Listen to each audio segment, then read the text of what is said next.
Sveiki, visi gimę po dvynio ženklu. Pasižiūrėkime, kas laukia jūsų periodo nuo kovo 10 iki kovo 16 dienos.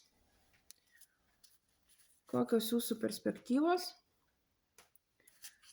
ko vengti ir patarimas jums.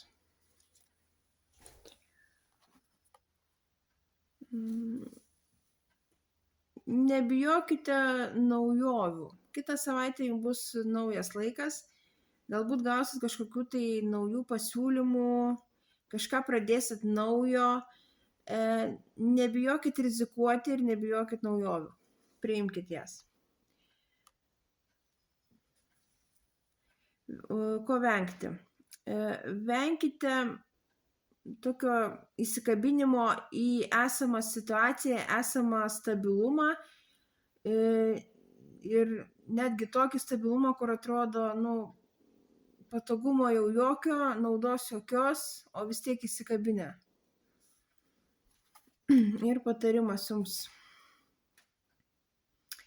Mokėkite pastovėti už save, už savo nuomonę, už savo idėjas.